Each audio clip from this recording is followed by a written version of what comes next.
Bismillahirrahmanirrahim. Assalamualaikum warahmatullahi wabarakatuh.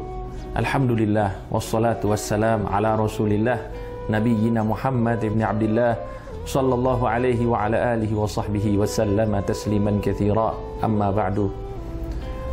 Pemirsa yang dirahmati Allah Subhanahu wa taala, marilah kita melanjutkan tafsir dari surat Al-Lail, yang mana surat ini terletak setelah surat Asy-Syams.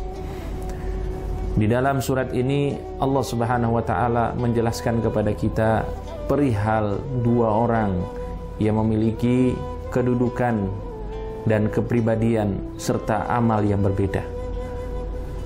Orang yang pertama ialah Sayyiduna Abu Bakar As-Siddiq, sahabat setia Nabi Muhammad sallallahu alaihi wasallam, yang dikenal dengan keimanannya, dengan amal solehnya, dan juga kedudukan yang tinggi di sisi Allah Subhanahu wa taala. Kemudian yang kedua yaitu Umayyah bin Khalaf, yang terkenal dengan kekufurannya, terkenal dengan pembangkangannya kepada Rasulullah SAW, dan juga hinanya derajat dirinya di sisi Allah Subhanahu wa taala. Maka sebagian ulama berkata bahwa surat ini ada yang menamainya dengan surat Abu Bakar, karena bercerita tentang Sayyidina Abu Bakar As-Siddiq radhiyallahu ta'ala anhu. Akan tetapi meskipun di dalam ayat ini, di dalam surat yang ada ayat-ayat yang menjelaskan tentang Sayyidina Abu Bakar, bukan berarti ayat ini hanya khusus buat beliau. Akan tetapi ini berlaku umum untuk seluruh umat Nabi Muhammad SAW. Allah Subhanahu wa taala berfirman, A'udzu billahi minasyaitonir rajim. Bismillahirrahmanirrahim. Wal laili idza yaghsha. Demi malam yang menutupi segala sesuatu yang ada di antara langit dan bumi dengan kegelapannya. Karena kita tahu bahwa malam itu identik dengan gelap. Maka yang dimaksud di dalam ayat ini malam yang meliputi, yang menutupi terangnya bumi dan langit. Nah, menutupi dengan apa? Dengan kegelapannya. Ada juga yang mengatakan bahwa malam ini menutupi waktu siang. Nah, itu yang dimaksud dengan yaksha, sebagaimana disebutkan oleh para ulama. Wan nahari idza tajalla, dan demi waktu siang ketika muncul dan terang. Ini kebalikannya. Allah Subhanahu wa taala pertama bersumpah dengan malam, kemudian bersumpah dengan siang. Nah, pelajaran pertama yang harus kita ambil yaitu bahwa malam dan siang ini adalah waktu. Dan kita ketahui bahwa waktu adalah sesuatu yang mulia di sisi Allah Subhanahu wa taala, dan ini merupakan peringatan juga untuk kita agar kita tidak menyia-nyiakan waktu. Karena apa? Karena waktu adalah sesuatu yang mulia di sisi Allah Subhanahu wa taala. Kemudian dikatakan di sini malam adalah waktu untuk beristirahat, sedangkan siang adalah waktu untuk beraktivitas. Dan dikatakan oleh para ulama bahwa falau kana ad-dahru kulluhu lailan la ta'adzdzara al-ma'ash. Andaikan setiap waktu itu hanya malam misalnya, tidak ada siang, maka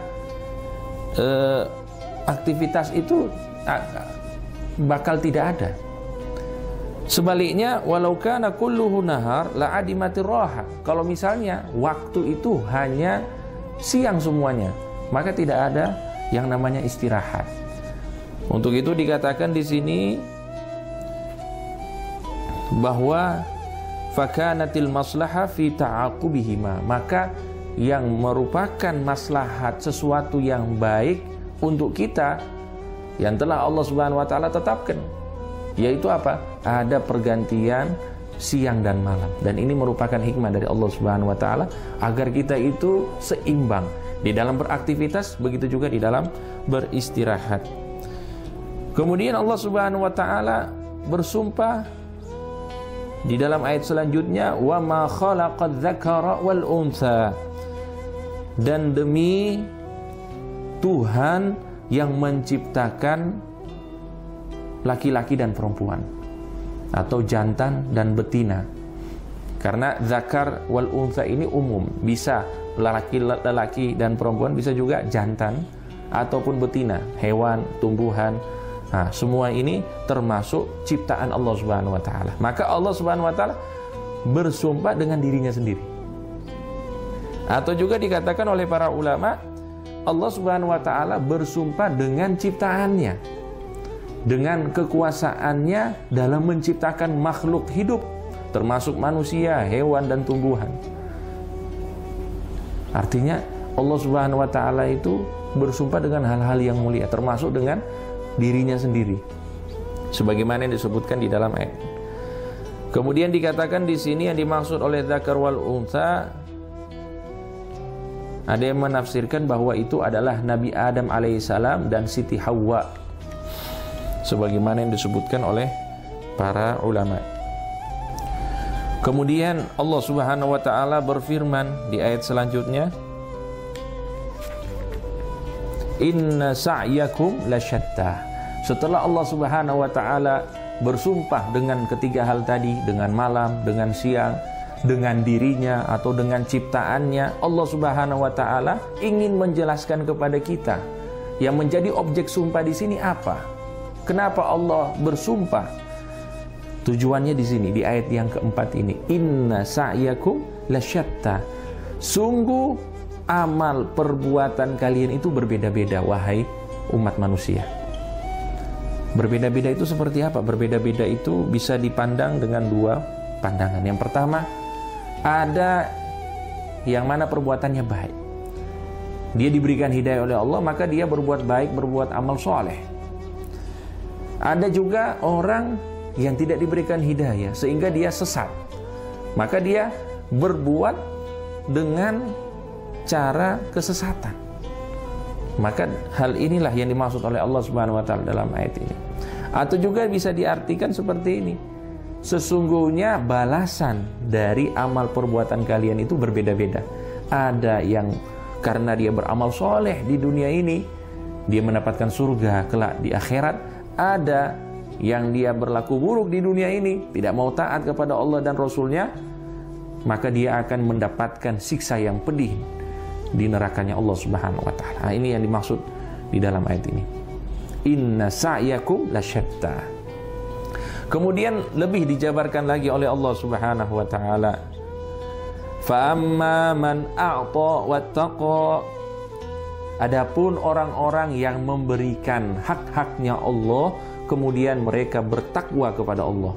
Memberikan hak-haknya Allah ini artinya melakukan taat, ataupun memberikan sedikit dari hartanya, dari bagian hartanya dia sedekahkan di jalan Allah Subhanahu wa taala. Dan juga misalnya dia memberikan tenaganya, dia memberikan waktunya, dia memberikan ilmunya, maka secara umum siapapun yang mengorbankan, yang memberikan apapun di jalan Allah Subhanahu wa taala itu dihargai oleh Allah Subhanahu wa taala.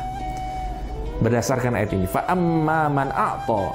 Adapun orang-orang yang memberikan apapun yang dia berikan dari kebaikan, kalau dia orang kaya maka diberikan harta, kalau dia orang alim berikan ilmu, kalau dia orang yang memiliki tenaga, kekuatan, berikan kekuatan dan tenaganya, kalau dia adalah orang cerdas berikan ide dan pikirannya dalam kebaikan. Maka itu semuanya masuk di dalam ayat ini. Wattaqo, tapi dia harus orang yang bertakwa kepada Allah, yang menjalankan perintah Allah dan menjauhi larangan-larangan Allah.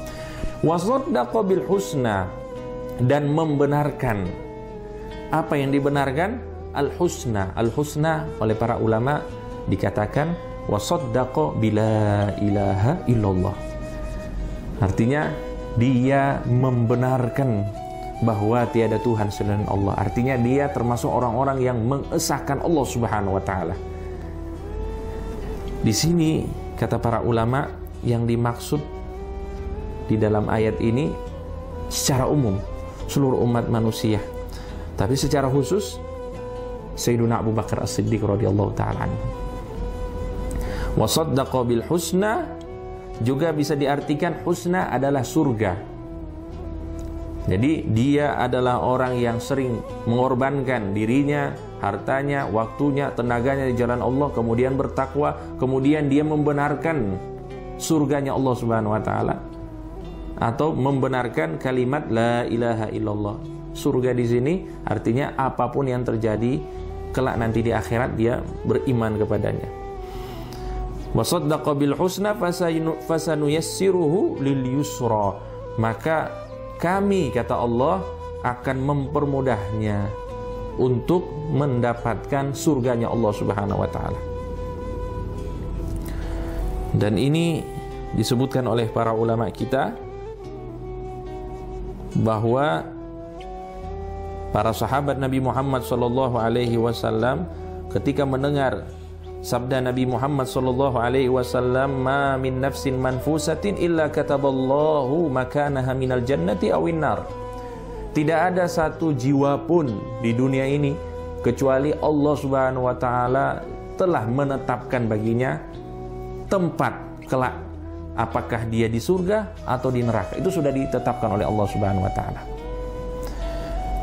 Maka para sahabat bertanya, "Ya Rasulullah, afala nattakilu ala kitabina?" Ya Rasulullah, kenapa kita tidak menyandarkan diri kita saja kepada ketetapan yang sudah ditetapkan oleh Allah? Sudah, kalau istilah kita ya santai saja. Karena ya pada akhirnya kita akan kembali sesuai dengan keputusan Allah Subhanahu wa taala. Tapi apa jawab Rasulullah sallallahu alaihi wasallam? "Bal i'malu fa kullun muyassarun lima khuliqalah." Beramallah kalian karena setiap orang-orang itu akan dimudahkan sesuai dengan takdir dan ketetapan Allah Subhanahu wa taala.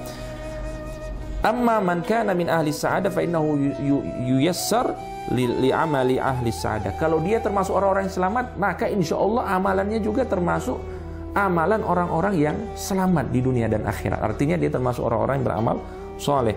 Wa amma man kana min ahli syaqawah fa innahu li amali ahli syaqawah. Sebaliknya, kalau misalnya dia termasuk orang-orang yang celaka, maka di dunia pun dia akan dimudahkan untuk melakukan maksiat dan lain sebagainya.